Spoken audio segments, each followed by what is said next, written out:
நீ? என்ன தெரியலையா? நான் உங்களை அடிச்சிருக்கேன். அடிச்சிருக்கியா?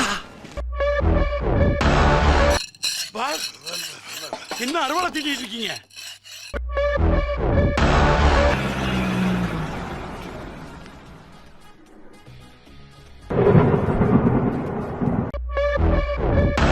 யோ, யார் நீ? என்ன கேட்ட? யாருன்னு கேட்ட?